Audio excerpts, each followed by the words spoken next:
اور جب موسیٰ نے اپنی قوم کے لوگوں سے کہا کہ اللہ تم کو حکم دیتا ہے کہ ایک بیل ذبح کرو، وہ بولے کیا تم ہم سے ہنسی کرتے ہو؟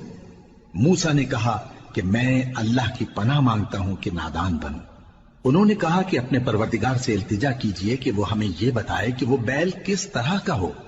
موسیٰ نے کہا پروردگار فرماتا ہے کہ وہ بیل نہ تو بوڑھا ہو اور نہ بچڑا، بلکہ ان کے درمیان یعنی جوان ہو، سو جیسا تم کو حکم دیا گیا ہے ویسا کرو۔ انہوں نے کہا اپنے پروردگار سے درخواست کیجئے کہ ہم کو یہ بھی بتا دے کہ اس کا رنگ کیسا ہو۔ موسیٰ نے کہا پروردگار فرماتا ہے کہ اس کا رنگ گہرا زرد ہو کہ دیکھنے والوں کے دل کو خوش کر دیتا ہو۔ انہوں نے کہا اب کے پروردگار سے پھر درخواست کیجئے کہ ہم کو بتا دے کہ وہ اور کس کس طرح کا ہو، کیونکہ بہت سے بیل ہمیں ایک دوسرے کے مشابہ معلوم ہوتے ہیں، اور اللہ نے چاہا تو ہمیں ٹھیک بات معلوم ہو جائے گی۔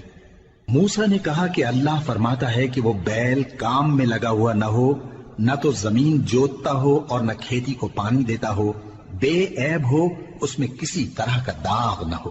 کہنے لگے اب تم نے سب باتیں درست بتا دی۔ غرض بڑی مشکل سے انہوں نے اس بیل کو ذبح کیا، جبکہ وہ ایسا کرنے والے لگتے نہ تھے۔ اور جب تم نے ایک شخص کو قتل کیا تو اس میں باہم جھگڑنے لگے، حالانکہ جو بات تم چھپا رہے تھے اللہ اس کو ظاہر کرنے والا تھا۔ چنانچہ ہم نے کہا کہ اس بیل کا کوئی سا ٹکڑا مقتول کو مارو، اس طرح اللہ مردوں کو زندہ کرتا ہے اور تم کو اپنی قدرت کی نشانیاں دکھاتا ہے تاکہ تم سمجھو۔